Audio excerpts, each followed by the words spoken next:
बिस्मिल्लाहिर्रहमानिर्रहीम और जी स्पोर्ट्स के तमाम नाज़रीन को खुशामदीद। एक और शो के साथ हम हाजिर हैं और आज जो हमारी डिस्कशन है वो कल हमने जो इसे 2-3 शोज किए उसमें बहुत ज़्यादा डिस्कशन हुई है। बातें ये फोकस हुआ है पीसीबी के एडमिनिस्ट्रेशन के हवाले से, पीसीबी की कॉन्स्टिट्यूशन के हवाले से, गवर्निंग बोर्ड के हवाले से और क्या क्या फंक्शंस हैं और क्या हो रहा है और क्या नहीं हो रहा। तो हमने सोचा क्यों ना पीसीबी का भी इस पर व्यू पॉइंट लिया जाए और हमने आज पीसीबी के जो चीफ ऑपरेटिंग ऑफिसर हैं सलमान नसीर साहब, बैरिस्टर सलमान नसीर, इनको हमने दावत दी है और लाहौर से सलमान नसीर साहब हमें ज्वाइन कर रहे हैं जी स्पोर्ट्स पे। इनसे जरा थोड़ा सा एक क्लियर पिक्चर लेते हैं कि क्या पोजीशन है पीसीबी कॉन्स्टिट्यूशन की, गवर्निंग बोर्ड की और किस तरह से इस वक्त मामला चल रहे हैं। सलमान साहब, thank you very much for joining Zee Sports. आपको मेरी आवाज क्लियर आ रही है? ये थोड़ी सी लो है लेकिन आ रही है जी। Okay okay. सलमान साहब, इस वक्त जो करंट सिचुएशन है, बहुत सारे सवालात हैं लोगों के जहन में। एक तो सवाल ये सबसे इम्पोर्टेंट जो है वो ये है कि लास्ट ईयर जब डोमेस्टिक रिस्ट्रक्चरिंग हुई थी और नया कॉन्स्टिट्यूशन आया था तो उसमें रीजनल एसोसिएशन को खत्म करके और डिपार्टमेंट्स का रोल खत्म करके प्रोविंशियल एसोसिएशन और सिटी एसोसिएशन का कॉन्सेप्ट लाया गया था। लेकिन it's been 8 months, more than 8 months since this happened. लेकिन अब तक जो है we haven't even seen an interim setup in the for the provincial association or for the city association. तो इस पे क्या प्रोग्रेस है और क्या इस करंट सिनेरियो इसका? ठीक है, थैंक यू वहीद साहब। अस्सलाम वालेकुम आपको भी। थोड़ा सा मैं बैकग्राउंड दे के फिर शुरू करता हूँ ताकि थोड़ी सी क्लैरिटी रहे, थोड़ा कॉन्टेक्स्ट रहे कि अगस्त 2019 के अंदर ये नया कॉन्स्टिट्यूशन फेडरल गवर्नमेंट ने प्रोमलगेट किया था एक नोटिफिकेशन के थ्रू, जिसको एक एसआरओ कहते हैं। वो एसआरओ को हम अपना कॉन्स्टिट्यूशन कहते हैं। वो कॉन्स्टिट्यूशन जो था उसके अंदर बहुत सारे इन्होंने चेंजेस जो थे वो रिस्ट्रक्चरिंग और रिफॉर्म के मद में किए, जिसमें से domestic restructuring and domestic cricket के ऊपर बहुत ज्यादा फोकस रहा। हमारी मशावरत भी रही और उसके अंदर हमने रिड्यूस किया 16 क्रिकेट रीजनल क्रिकेट एसोसिएशंस जो फर्स्ट क्लास क्रिकेट खेलती थी, उससे हमने अब 6 की तरफ आ गए। 6 क्रिकेट एसोसिएशंस में डिवाइड कर दिया पूरे मुल्क को। कॉन्स्टिट्यूशन में ये लिखा गया कि बहुत सारे स्टेप्स जो हैं वो आगे पीसीबी और उसके गवर्निंग बोर्ड ने लेने हैं in order to implement this system. वो इम्प्लीमेंट करने के लिए जो हमारे स्टेप बाय स्टेप एक प्रोसेस रहा है वो मैं आपके साथ आज शेयर करता हूँ।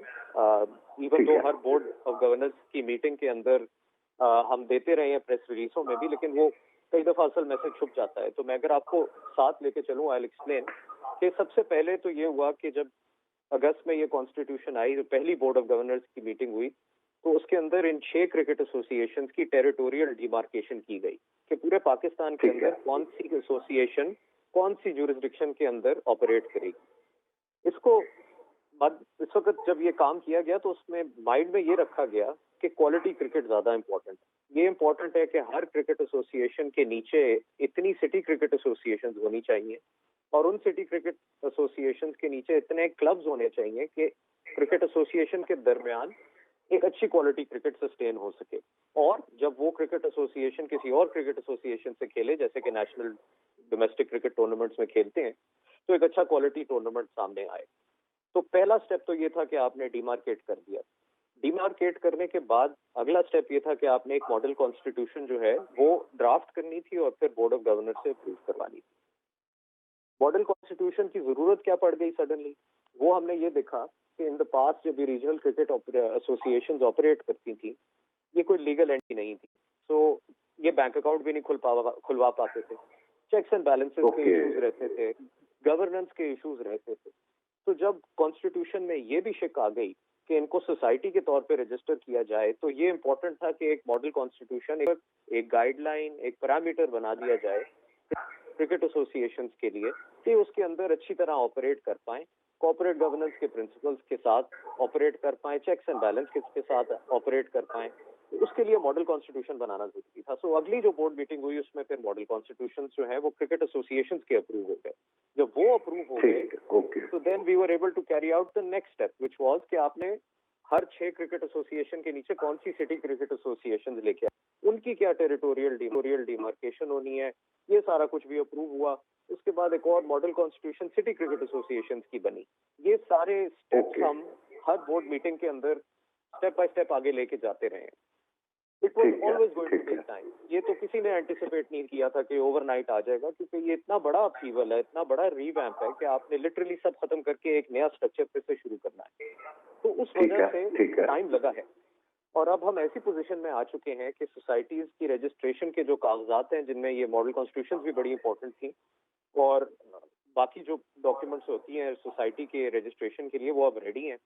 हम उनको रजिस्ट्रेशन के लिए भेजने के लिए तैयार हैं। ऑब्वियसली ये अनफॉर्चुनेट आजकल जो एक कोविड-19 की वजह से काम थोड़ा स्लो हो गया हुआ है और कुछ ऑफिसेज फुली फंक्शनल नहीं है, ऑपरेशनल नहीं है, उसकी वजह से थोड़ा काम रुका हुआ है। बट वी आर होपफुल कि जैसे ही हालात थोड़े से बेहतर होंगे, रजिस्ट्रेशन का प्रोसेस शुरू हो जाएगा, और उसके फौरन बाद प्लान ये है कि स्क्रूटनी ऑफ क्लब्स का प्रोसेस भी शुरू हो जाएगा।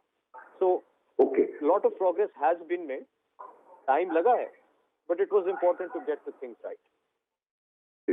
लेकिन सलमान साहब, इसमें जैसे 6 प्रोविंशियल आपकी एसोसिएशंस हो गई, सिंध हो गया, हो गया, पंजाब हो गया, मैंने कहा इसमें 6 तो आपकी मेन प्रोविंशियल एसोसिएशंस बन गई है आज, सिंध, पंजाब, बलूचिस्तान वगैरह। भाई साहब आपकी बिल्कुल आवाज नहीं आ रही। एक मिनट सलमान साहब, ऑडियो में थोड़ा सा मसला हो रहा है। मेरी आवाज आ रही है सलमान साहब? अब आ गई जी, अब आ गई। अब ओके। अब मैं ये कह रहा था सलमान साहब कि इसमें 6 तो आपकी मेन प्रोविंशियल एसोसिएशंस हो गई, सिंध, बलूचिस्तान, पंजाब वगैरह हो गई। इनके अंडर जो है हर प्रोविंशियल एसोसिएशन के अंडर कितनी सिटी एसोसिएशंस आ रही है? Do they very with each province, या एक fix number of city association रखी गई है हर प्रोविंशियल एसोसिएशन के साथ? मैं आपको शेयर करता हूँ। ये भी जब डिमार्केशन हुई, यही आपकी वाली बात, again I think it's very important. वो आपने वही सवाल पूछा कि एम ये था कि हर क्रिकेट एसोसिएशन के नीचे इतनी सिटी क्रिकेट एसोसिएशंस आ जाएं जो क्वालिटी क्रिकेट रहे। तो हर जो 6 क्रिकेट एसोसिएशंस बनी है, उनके नीचे different number of city cricket associations हैं। ये वेरी कर रहा है 11 से लेके मेरे ख्याल है 18 तक, डिपेंडिंग ऑन के कौन सा इलाका है। ठीक। और दूसरी बात जो, जी प्लीज आप पूछें। मैं ये पूछा था सलमान साहब कि जैसे फॉर एग्जांपल सिंध जो प्रोविंस एसोसिएशन बनेगी, we can say that it will have around say 15-16 city association, one of which will be Karachi. इस तरह से ऑपरेट होगा ये सिस्टम। कराची और लाहौर के लिए हमें थोड़ा सा स्पेशल अटेंशन देनी पड़ी इस वजह से, क्योंकि वहाँ पे इतने ज्यादा क्रिकेट क्लब्स हैं और इतने ज्यादा क्रिकेटर्स हैं जो जहाँ से इमर्ज करते हैं। तो कराची और लाहौर के लिए एक एक्सेप्शनल सिचुएशन क्रिएट की गई है कि कराची के अंदर हमने डिफरेंट जोन्स में डिवाइड कर दिया। मेरे ख्याल 7 जोन्स हैं इन टोटल। कराची को अगेन टेरिटोरियली हमने डिमार्केट किया, ये देखते हुए कि कौन से इलाके के अंदर कितने क्रिकेट क्लब्स आते हैं। सिमिलरली विद लाहौर हमने 3 जोन्स जो हैं वो बना दिए लाहौर की, विद ईच जोन स्टेटस उसका सिटी क्रिकेट एसोसिएशन का ही होगा। Okay so like in Karachi will be, sorry फिर से आपकी आवाज चली गई। मैं कह रहा हूँ सलमान साहब के बेसिकली जैसे कराची और लाहौर जो है, कराची में वी विल हैव 7 एसोसिएशन। हाँ जी, जोन वाइज, एंड लाहौर में 3 जोन्स होंगे। अच्छा, और each zone will have the status of a city cricket. Okay, right. अब मुझे समझना जो सबसे इंपॉर्टेंट क्वेश्चन वो ये है कि एक तो रजिस्ट्रेशन पे आके आप लोग का मामला इस वक्त रुका हुआ है, obviously because of this corona virus and all this issue. लेकिन अब जो नेक्स्ट स्टेप होगा, जब ये रजिस्टर हो जाते हैं, ये सारी चीजें आपकी रजिस्ट्रेशन कंप्लीट हो जाती है, तो इनका मतलब ये जो मेंबर्स आएंगे obviously they'll come to election process, तो that will only happen after the scrutiny of the clubs is completed. तो इसमें कोई आप इन द मीन टाइम कोई इंटरनल सेटअप्स लाएंगे to carry out the election? किस तरह से इसको मतलब अप्रोच करेंगे? दो प्लान्स बनाए हुए हैं जी, डिपेंड्स ऑन द सिचुएशन। एक प्लान ए है ऑब्वियसली, और एक बैकअप है अगर सिचुएशन बेहतर नहीं होती और चीजें ड्रैग ऑन करती हैं, which further delays registration and other processes. Scrutiny का भी मैंने जैसे आपको शुरू में बताया कि जैसे ही ट्रैवल अलाउ होगा तो प्लान ये है कि स्क्रूटनी ऑफ क्लब्स भी शुरू हो जाए। तो जैसे ही हालात बेहतर होते हैं, कोशिश तो ये है कि जल्द से जल्द before the domestic season starts हम कोशिश करें कि ऐसी पोजीशन में आ जाएं कि कुछ लोगों को एटलीस्ट हम इलेक्ट करवा दें।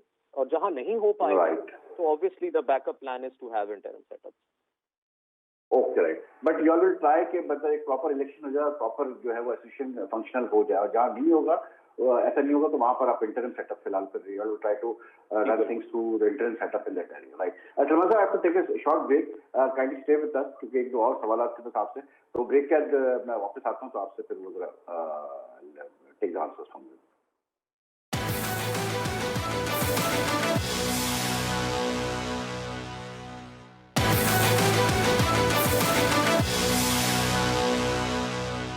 वेलकम बैक, देख रहे हैं आप जी स्पोर्ट्स और आज हम कुछ बोर्ड के मामला पर बात कर रहे हैं गवर्नेंस के हिसाब से और जो कॉन्स्टिट्यूशन इस वक्त पिछले साल आया था उसके ऊपर अब बात कर रहे हैं। हमारे साथ पाकिस्तान क्रिकेट बोर्ड के chief operating officer Salman Naseer है जो कि एक्सप्लेन कर रहे थे कि क्या प्रोसेस चल रहा है। सलमान साहब, thank you for staying with us. अब सलमान साहब, बोर्ड ऑफ गवर्नेंस की जो पोजीशन है उस पर काफी ये बात हो रही है कि जब डिपार्टमेंट को खत्म कर दिया गया है और डिपार्टमेंट अब no longer part of the domestic cricket, तो उनके नुमाइंदे अब तक कैसे बैठे हैं बोर्ड ऑफ गवर्नेंस में और ये चेंज क्यों नहीं आया अब तक? राइट, इस पे अगेन थोड़ा सा लिंक बैक कर लेते हैं हमारी इनिशियल कॉन्वर्सेशन में, जिसमें हमने ये बात की कि ये एक बड़ा मेजर रिवैम्प ओवरहॉल था जिसके अंदर टाइम एंटिसिपेटेड था कि लगेगा। तो जो हमारी पीसीबी की कॉन्स्टिट्यूशन आई उसमें उन्होंने आर्टिकल 49 के अंदर एक हमें क्लॉज दिया ट्रांजिशनल फेज के लिए, ट्रांजिशनल पीरियड। उसमें उन्होंने ये फरमाया कि जब तक कंडीशंस कुछ लगाई कि जब तक ये कंडीशंस फुलफिल नहीं हो जाती तब तक जो एग्जिस्टिंग बोर्ड है वही बोर्ड आगे फंक्शन करेगा। ये वो बोर्ड है ऑब्वियसली जो पिछली कॉन्स्टिट्यूशन या पिछले आइन के तहत बोर्ड ऑफ गवर्नर्स के ऊपर आया था। वो मेंबरान है जो बोर्ड ऑफ गवर्नर्स के ऊपर आए थे और उनकी टर्म अभी बाकी भी थी। अगर ये नया आइन ना आता तो वही लोग होते जो आगे चल रहे होते। तो टेक्निकली तो किसी को मसला नहीं होना चाहिए इस चीज से कि वो अभी तक हैं, क्योंकि अपने ओरिजिनल टर्म का भी हिस्सा ही काट रहे हैं। लेकिन ट्रांजिशनल पीरियड अक्सर इसीलिए लाया जाता है कि जिसके अंदर ये बाकी कंडीशंस और चेंजेस जो हैं वो रिफॉर्म जो है वो पूरे हो जाए।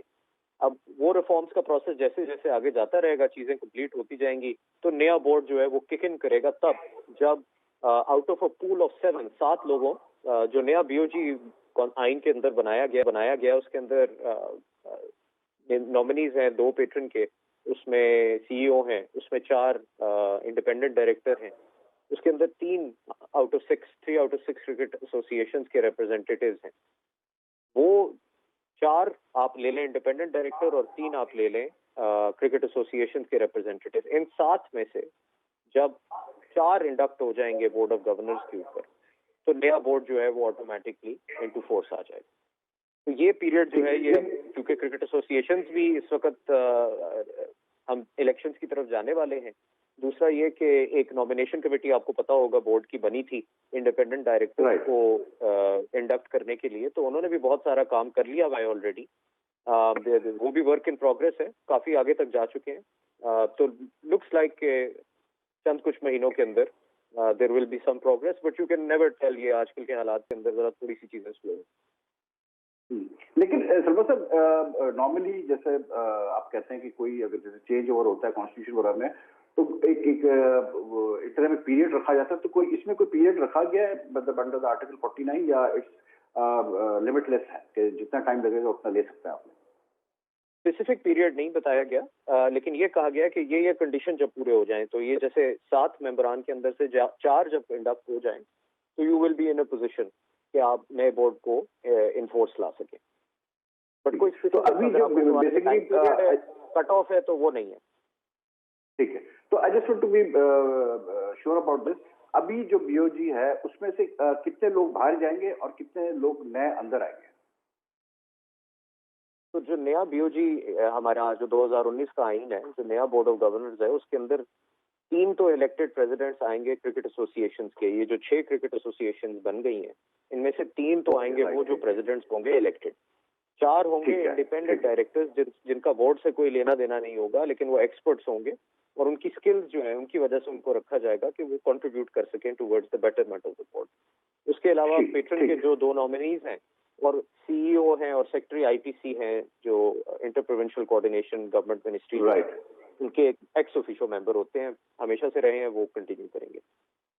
अच्छा, थोड़ा सा ये जो स्क्रूटनी होने वाली क्लब्स की, we have always had this problem कि जब भी स्क्रूटनी होती है तो मसले मसाइल खड़े होते हैं, बहुत सारे क्लब्स मानने को तैयार नहीं होते हैं, फिर वो कोर्ट्स में केसेस जाते हैं और वो बड़ा एक लंबा एक प्रोसेस शुरू हो जाता है। तो स्क्रूटनी जो आप लोग करने जा रहे हैं, जो आप लोग करेंगे इवेंचुअली सिटी की, ये स्क्रूटनी जो होगी ये बोर्ड की जिम्मेदारी होगी या जो प्रोविंशियल एसोसिएशन बनेगी उनकी जिम्मेदारी रखी जाएगी कि आप लोग अपने मतलब जो जुरिडिक्शन में या अपने एरिया में आप लोग ये स्क्रूटनी कैरी आउट करेंगे? नहीं, ये बोर्ड ही तश्कील देगा एक स्क्रूटनी कमेटी को, और ज्यादा मैं इस वक्त बताना नहीं चाहूंगा हमारे पूरे प्लान क्या है, बट कोशिश यही की जाएगी कि एट ए टाइम एक जगह से ज्यादा पे इकट्ठी स्क्रूटनी शुरू कर दी जाए ताकि स्पीड पकड़ी जाए इस चीज के अंदर। बाकी आपकी बात ठीक है, लिटिगेशन तो is something which always happen. ये जो हमारी कॉन्स्टिट्यूशन भी आई तब भी चैलेंज किया गया, अभी रिसेंटली मार्च में भी मुल्तान में एक और रिट फाइल की गई जिसमें इसी कॉन्स्टिट्यूशन और आइन को चैलेंज किया गया है। अभी तक कहीं से भी कोई एडवर्स ऑर्डर तो नहीं आया, लेकिन सबका राइट है जी, कोर्ट जा सकते, कोई रोक तो नहीं सकता। एंड सना साहब, वन फाइनल क्वेश्चन, एहसान मानी साहब का अभी पॉडकास्ट आया था तो उसमें उन्होंने एक बड़ी इंपॉर्टेंट बात ये की थी, उन्होंने कहा था कि eventually what we want to do is के ये जो हमने प्रोविंशियल बनाए हैं और ये डोमेस्टिक स्ट्रक्चर जो हमने रिस्ट्रक्चर किया है, मेरा एम ये है कि जो डोमेस्टिक क्रिकेट है इसमें इवेंचुअली बोर्ड इसको रन ना करे, ये जो एसोसिएशंस हैं यही इसको रन करे। तो ये जो सारा प्रोसेस हो रहा है, is this aim towards that कि एक वक्त आएगा कि जो डोमेस्टिक क्रिकेट की, जो क्लब क्रिकेट की सारी चीजें, सिटी क्रिकेट वगैरह की, this will be directly handled by these provincial associations and their affiliated units? जी, that is very much the idea जी। अभी तो चूंकि हालात ऐसे थे कि ये रिफॉर्म का स्ट्रक्चर आ रहा था, लेकिन क्रिकेट चलती रही, आपने देखा भी कि क्वालिटी क्रिकेट हुई, लाइव स्ट्रीमिंग इस दफा पहली दफा अनप्रेसिडेंटेड था, वो पहली दफा की गई मैचेस की। ये भी लोगों को अक्सर गिला रहा है कि शायद ग्रास रूट लेवल पे क्रिकेट नहीं हो रही थी, लेकिन ये भी एक मिसकंसेप्शन है। 28 से 30 क्रिकेट टूर्नामेंट हुए हैं पिछले 7 महीने के अंदर जो पीसीबी ने एनओसी दे के ब्लेस किए। लेकिन आपकी बात पे वापस आता हूँ, सॉरी मैं डिस्ट्रैक्ट हो गया थोड़ा सा। आइडिया तो यही है, इस मॉडल कॉन्स्टिट्यूशन का बनाना at the cricket association level, city cricket association level के ऊपर, और सोसाइटी के फॉर्म में इसको क्रिएट करना। आइडिया यही है कि इनको ढांचा बना दिया जाए, गाइडलाइंस बना दी जाएं, पैरामीटर्स दे दिए जाएं, और फिर इनको कहा जाए कि जी आपके पास ऑटोनॉमी है, आप प्लीज रन करें at to the best of your ability. हम ऑब्वियसली सुपरवाइजरी ओवरसाइट रखेंगे, लेकिन कोशिश यही है कि ज्यादा से ज्यादा डेवोल्यूशन की जाए। राइट, क्योंकि आई आस्क दिस क्वेश्चन क्योंकि अभी पिछले कुछ सालों में हमने ये चीज नोट की कि जब ये रीजनल एसोसिएशन होती थी, बोर्ड ने आहिस्ते आहिस्ते हर चीज टेक ओवर कर ली थी कि सिलेक्शन मैटर्स में और दूसरे मैटर्स में, लेकिन it's good to hear that इसको थोड़ा सा आप लोग डिसेंट्रलाइज करना चाह रहे हैं। एनीवेज सलमान साहब, thank you very much for joining us, और मुझे पता है कि टाइम आपका कम था, but thank you for updating us on what's happening, और आई थिंक काफी जो सवाल थे लोगों के जहन में वो क्लियर हो जाएंगे आज आपकी बातें सुनकर। So let's hope these things get on the road soon, और नया डोमेस्टिक स्ट्रक्चर सही फॉर्म में सामने आ जाए, और क्रिकेट की बातें चलती रहेंगी। और हमारे साथ पाकिस्तान के साबिक इंटरनेशनल बैट्समैन और बड़े अच्छे क्रिकेट एनालिस्ट गुलाम अली मौजूद है। तो ब्रेक के बाद मैं वापस आता हूँ, तो आपसे फिर वो take the answers from you.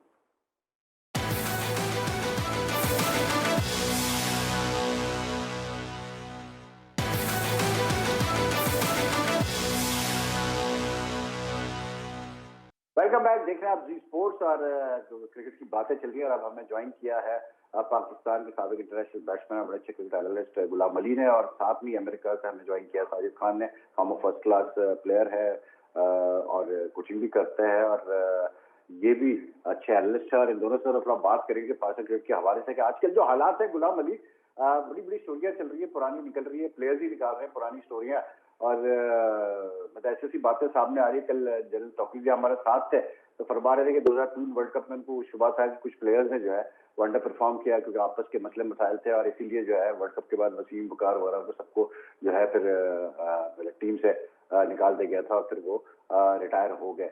तो लगता ये है कि बेहतर ये है कि जल्द से जल्द ये खत्म हो, ये लॉकडाउन पाकिस्तान में, वरना तो ये और तो कितनी ऐसी स्टोरियां निकलेंगी। वही भाई, आपने बड़ी सही बात बोली कि नई स्टोरियां नहीं आ रही तो पुरानी खतरनाक स्टोरियां निकल रही हैं, और जो लोग हैं अपनी पुरानी बातें निकाल रहे हैं, जिससे बहुत सारे लोगों को इल्म नहीं होगा इस बारे में।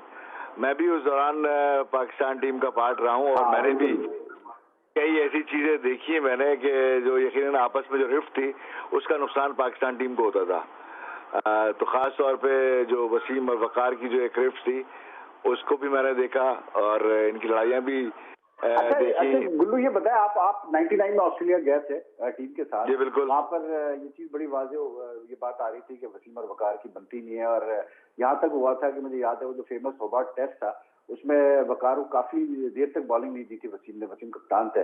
तो क्या उस टूर पे वाकई रिफ्ट थी दोनों के दरमियान? देखिए, जब यहाँ से हम ऑस्ट्रेलिया के लिए रवाना हुए तो सिंगापुर पे 10 घंटे का क़याम था। उसके बाद कनेक्टिंग फ्लाइट थी वहां से, तो वहीं से सिलसिला मुझे पता चलना शुरू हो गया था। जब वकार और मुश्ताक ने कहा कि आप अपनी परफॉर्मेंस पे हैं तो आपको जरूरत नहीं है कि वसीम अकरम या फलां के साथ जो है आप ज्यादा जाकर के घुले मिले हैं या आप उनके एहसानमंद हो और ये हो वो हो। तो मैं बड़ा परेशान हुआ। मैंने कहा अभी तो टूर शुरू नहीं हुआ है। मैंने कहा इस तरह के मामलात का मुझे सामना करना पड़ रहा है, तो मैं थोड़ा सा मुहतात हुआ। बजाय ये कि मैंने कहा कि सीनियर प्लेयरों के साथ ज्यादा मैं टाइम स्पेंड करूं, तो मैंने बेहतर समझा कि शुएब अख्तर, आपका मोहम्मद यूसुफ, अजहर महमूद, अब्दुल रज़ाक, सकलैन मुश्ताक, इनके साथ ज्यादा मैं घूमता था।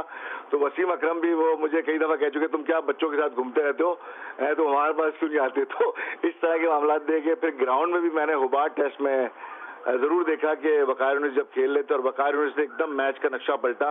वहां पे स्टीव और रिकी पॉन्टिंग को एक ही ओवर में जब आउट किया तो वहां से गिरफ्त आई मैच की। लेकिन फिर उसके बाद हमने देखा कि वकार यूनिस बॉलिंग करते कम नजर आए, बल्कि मेरे ख्याल है उसके बाद शायद स्पेल नहीं मिला और वहां रज़ाक और अजहर महमूद ये ज्यादा बॉलिंग करते रहे।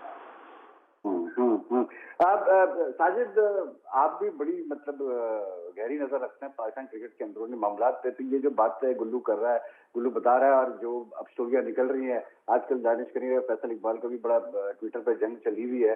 तो ये जो अंदरूनी मामलात है ये ज्यादा निकलने चाहिए नहीं वैसे, क्योंकि मतलब अच्छा नहीं है पाकिस्तान क्रिकेट के इमेज के लिए।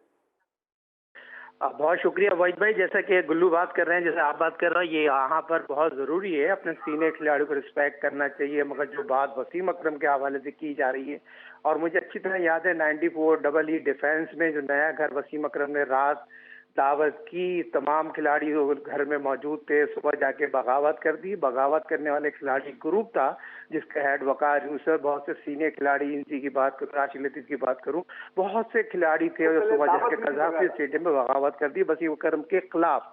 तो आपको पता होगा ये तमाम जितने भी ग्रेट प्लेयर थे और ये तमाम चीजें ऑन रिकॉर्ड मौजूद हैं, और इसमें कोई दो राय नहीं है। पाकिस्तान क्रिकेट बोर्ड में और पाकिस्तान क्रिकेट टीम में ग्रुप बंदियां होती थी और है, और आज भी लॉबी का सिस्टम है।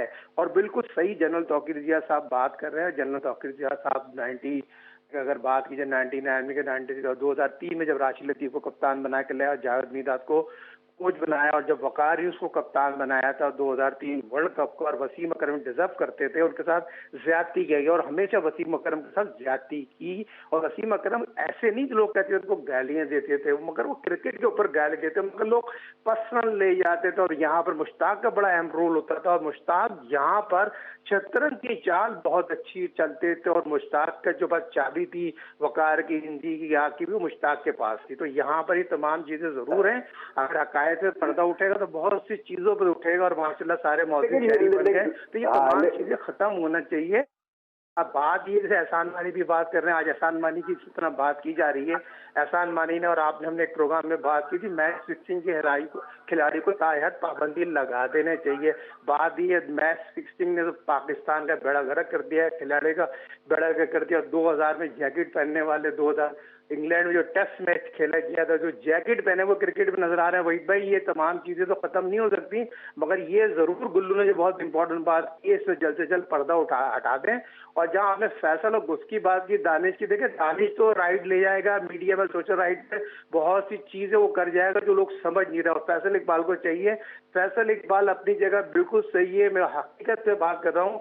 ब्रायन लारा ने उस रात में इसको जरूर बोला था दानिश को, सुबह तुझे देखूंगा, इंग्लिश में बोला था। यकीनी तौर पर मैं उस बात का इसलिए गवाह हूं, जो बंदा बैठा था उसने मुझे बात बताई थी, सुबह आके 10 छक्के उसने मारे थे, इसमें कोई दो राय नहीं है। मगर दानिश जो है, जो यकीनी तौर पर जो आप लोगों का नहीं हो तो किसी का भी नहीं हो सकता। अच्छा, ये वैसे बड़ी इंटरेस्टिंग गुलाम अली साजिद ने बात बताई कि 94 में जो रिवॉल्ट हुआ वसीम अकरम के खिलाफ वकार यूनुस, राशिद वगैरह सब शामिल थे, इंजी वगैरह। तो एक दिन पहले ही जो है वसीम ने सबकी दावत की थी अपने घर से। जी गुल्लू। जी हाँ, वो मुझे याद है कि मैंने उस वक्त पार्ट तो नहीं था मैं, लेकिन जरूर सुना था, प्लेयरों के जबानी सुना था मैंने कि इस तरह का वाकया हुआ था। फिर अगले दिन पता चला कि सब वसीम अकरम के खिलाफ हो गए। तो वसीम अकरम के लिए डेफिनेटली एक शॉकिंग होगा और गैर यकीनी सूरत हाल होगी। लेकिन बहरहाल वसीम बहुत बड़े प्लेयर थे और वसीम का कमबैक हुआ और रिवॉल्ट के बावजूद फिर हमने देखा कि वसीम आए और उन्हीं प्लेयरों के साथ खेलना पड़ा, उन्हीं प्लेयरों ने एक्सेप्ट किया। तो ये सारी चीज़ें पाकिस्तान क्रिकेट में, ये कोई ढकी छुपी बात तो है नहीं। ये तमाम जो क्रिकेट से को फॉलो करने वाले लोग हैं उनको सारी ये स्टोरियां याद हैं। हाँ, कुछ ऐसी बातें हैं जो टीम में रहने वाले प्लेयर या मैनेजमेंट के लोग हैं उनको पता है चीज़ें। जिस तरह आपने 99 का पूछा, तो 99 की कुछ चीज़ें मैंने शेयर की। पर्थ में हम फुटबॉल खेले थे प्री मैच टेस्ट मैच से पहले, तो वहाँ पे फुटबॉल के दौरान वकार यूनुस बहुत गुस्से में, तो ऐसा लग रहा था कि शायद वसीम अकरम को घूसा वगैरह ना मार दे, क्योंकि टीम अनाउंस कर दी गई थी, पर्थ में वो खेल नहीं रहे थे वो बाद टेस्ट मैच के बाद। तो उनको भी फिर मुश्ताक ने बड़ी मुश्किल से उनको कंट्रोल किया, संभाला कि बाद में देख लेंगे, अभी छोड़ दो। तो इस तरह की चीजें जो हुई हैं, तो जो कि पाकिस्तान क्रिकेट को उसका नतीजा क्या हुआ? नतीजा ये हुआ जो टेस्ट मैच आ रहा, पाकिस्तान की बहुत बड़ी टीम थी और पाकिस्तान इतनी जबरदस्त बॉलिंग लाइनअप के साथ और बैटिंग के साथ तीनों टेस्ट मैच हार गया पाकिस्तान। नुकसान end of the day Pakistan को हुआ, पाकिस्तान को बिल्कुल। और इसके अंदर साजिद जो बात कर रहे हैं कि मुश्ताक अहमद जो थे वो मतलब काफी एक्टिव थे इसके पीछे, तो साजिद आपकी बात तो समझ फिर सही थी जो गुल्लू बता रहा है कि मुश्ताक ने कंट्रोल किया वकार को और काम डाउन किया। ये बात तो खैर मुझे पता है कि मुश्ताक, इंजी, आकिब, वकार वगैरह का मतलब इनका पूरा एक वो था, ये लोग साथ ही होते थे। लेकिन साजिद बात ये है कि ये सोशल मीडिया के आने से एक चीज जरूर ये मैं जरूर बताऊंगा कि मुश्ताक वसीम के साथ भी होते थे। अच्छा, ठीक है। वैसे साजिद सोशल मीडिया के आने से काफी फर्क पड़ गया, बहुत सारी चीजें खुल के सामने आ रही है, प्लेयर्स खुद ही बता रहे हैं हर चीज।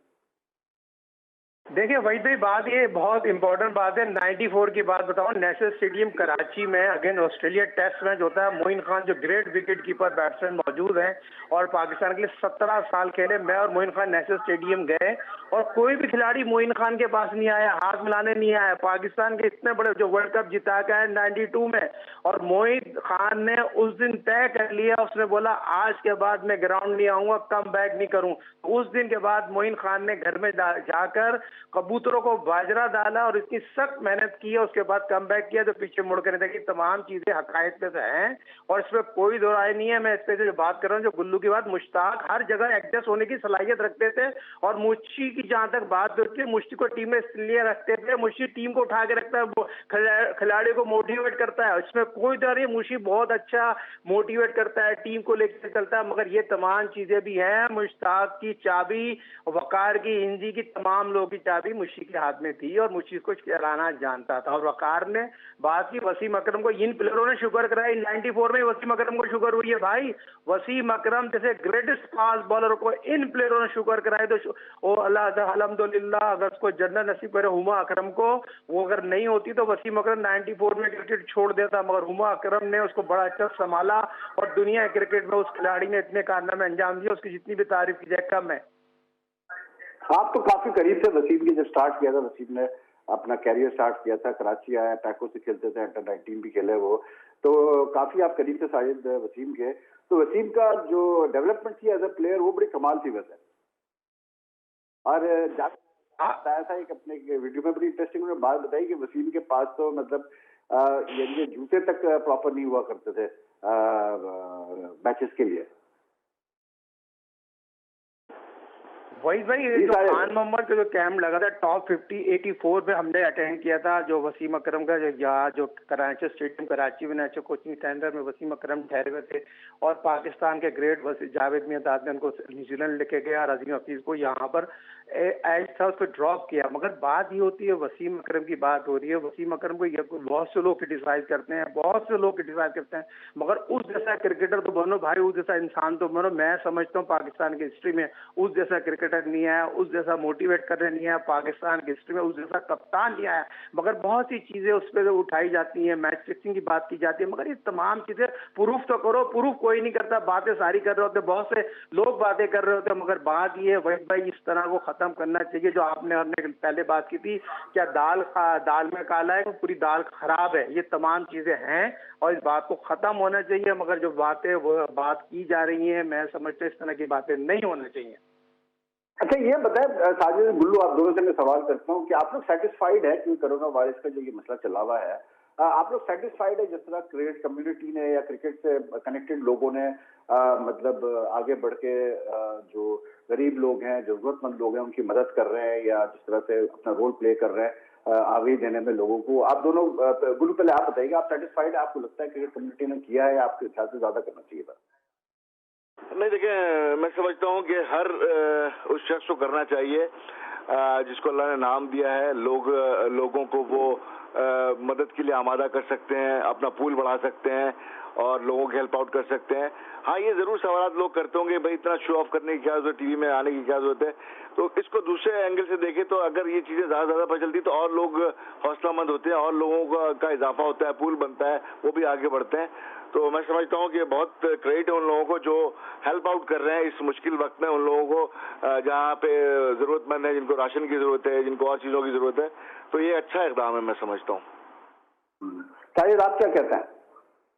बिल्कुल वहीद भाई, ये हकीकत बात है। सेलिब्रिटी का मकसद ही ये होता है लोगों को मोटिवेट करो, और सेलिब्रिटी को लोग देख के फील्ड में आना चाहते हैं। जैसे सरफराज की बात करूं, वसीम अकरम की बात करूं, मोइन खान की बात करूं, जहांगीर खान की बात करूं, कि और ऐसे क्रिकेटर हैं, राशिद लतीफ वाली, ये कर रहे हैं, बहुत ज्यादा कर रहे हैं, उसमें कोई दो नहीं है। इनको देख के बहुत से लोग मोटिवेट हुए, बहुत से लोग राशन दे रहे हैं, इसको आगे बढ़ाना चाहिए। और पाकिस्तान जिस मुश्किलात में सब एक साथ होकर चलेंगे, और आपका प्रोग्राम पूरी दुनिया में देखा जाता है, और ये प्रोग्राम देखने का मकसद ये होता है कि लोग सीखते हैं। तो आज सेलिब्रिटी को देख के बहुत सी चीजें सीखते हैं। और आजकल जो मुश्किलात में इतनी महंगाई हो गई और रमजान सर पे खड़ा था, तमाम लोगों को फ्रंट पे आना चाहिए और मुल्क के लिए सोचना चाहिए, अपनी गरीब अवाम के लिए सोचना चाहिए। और तमाम सेलिब्रिटी, पाकिस्तान का बहुत बड़ा नाम है, इसमें शाहिद हाफिज का भी देख करना बहुत जरूरी है। लेकिन एक बात है साजिद खान, कि आपको भी इस वक्त पाकिस्तान में होना चाहिए था। आप अमेरिका में कुछ कर रहे हैं या नहीं कर रहे हैं अपने पाकिस्तान कम्युनिटी के लिए? वहीद भाई, बात यह है, अभी जरूर आपकी बात में सही है, इंशाअल्लाह ताला जल्दी मुलाकात होगी। मगर यहाँ भी जिस तरह काम हो रहा है, जिस तरह कर रहे हैं, डॉक्टर काशिफ अंसारी को हेल्प की जा रही है, तो वहीद भाई तमाम चीजें करनी चाहिए। और अब इंसानियत वही है जो आज पूरी दुनिया इस कोरोना वायरस की वजह से पूरी दुनिया अपसेट हो रही है, और दुनिया में ये चीजें बहुत ज्यादा फैल गई हैं, और अमेरिका में तो बहुत ज्यादा है। मगर अल्लाह ताला हम सबको माफ करे, और अल्लाह ताला जल्द से माफी मांगे और जल्द से जल्द बाहर निकले इन चीज से। आप गुलाम अली, मुझे एक टाइम हमारा कम रह गया, लेकिन मुझे एक बात बताया कि आप तो बड़े अच्छे खेले, फर्स्ट क्लास क्रिकेट, पाकिस्तान ए को भी आपने रिप्रेजेंट किया, आपने उसके बाद जो है पाकिस्तान टेस्ट टीम, आप सॉरी वनडे टीम में भी थे, आपको मौका मिला, टूर्स भी आपने किए। आप साजिद को आपने देखा और खेलते हुए, तो कुछ बताए तो सीख के साजिद क्लेम करते हैं कि जी मैं बहुत अच्छा बैट्समैन था और बड़ा जबरदस्त में फील्डर था, क्लोज इन फील्डर था, लेकिन मेरे साथ ज्यादती हुई, मुझे मौके नहीं मिले। क्या ये सही कहते हैं? यकीनन साजिद को, हमसे सीनियर थे साजिद, और शाहिद खान का बड़ा नाम था उस वक्त कराची में, और साजिद की बैटिंग टेक्निक बहुत अच्छी थी, क्रिकेट को समझते थे, बहुत अच्छा थे और मेहनत बहुत करते थे। होता है कि बहुत सारे प्लेयर जो कि बहुत अच्छे प्लेयर थे, जिनको मौके मिलने चाहिए थे, नहीं मिले, और पाकिस्तान ए को रिप्रेजेंट किया शाहिद खान ने। तो आगे फिर साजिद पीआईए ज्वाइन किया, पीआईए में फिर जब से साजिद आए, तो पीआईए में मैं समझता हूँ आने के बाद साजिद की क्रिकेट थोड़ी सी पीछे गई, क्योंकि वहां पे रिजवानुज़्ज़मा, शुएब मोहम्मद और भी प्लेयर थे, जहां पे साजिद को इतने मौके नहीं मिले जो कि इनको कराची से खेलते हुए मिलते थे। और एक बात जरूर है गुलाम अली के, पता किससे मेरी अभी बात हुई थी, किसी शो पे हम बात कर रहे थे, तो यही बात हो रही थी कि 90s में या 80s में जितना टैलेंट था हमारे डोमेस्टिक क्रिकेट में, बहुत सारे लोगों को तो मौका ही नहीं मिला उन बेचारों को कि वो रिप्रेजेंट कर सके और हायर लेवल क्रिकेट खेल सके। जी बिल्कुल ऐसे ही है। हाँ, बल्कि राशिद बात हो रही थी लेकिन साहिल खान साहब, गुलाम अली ने तो बहरहाल जो कहा उन्होंने कहा, लेकिन मेरे ख्याल से आप भी उस लिस्ट ऑफ प्लेयर्स में है जो कि अनलकी रह के उनको मौका नहीं मिला और क्रिकेट ज्यादा बड़ी क्रिकेट खेलने का, लेकिन बहरहाल नाम आपने अपना बनाया। और आप तो दोनों को मेरा बहुत बहुत शुक्रिया कि आप लोग ने जो है ज्वाइन किया आज हमें जी स्पोर्ट्स पे, और इंशाल्लाह फिर आप लोग से जल्द बातचीत होगी। और सेफ रहिएगा, अपना ख्याल रखिएगा, और अपने नाज़रीन को भी मैं ये कहूँगा कि अपना ख्याल रखें, हर प्रिकॉशन ले जो लेनी चाहिए इस वक्त जो ये मुश्किल वक्त हम पर है। और नेक्स्ट वीक अब मंडे को इंशाल्लाह हम आपसे मुलाकात करेंगे रात को 11 बजे नए इशू नए गेस्ट के साथ। अल्लाह हाफ़िज़।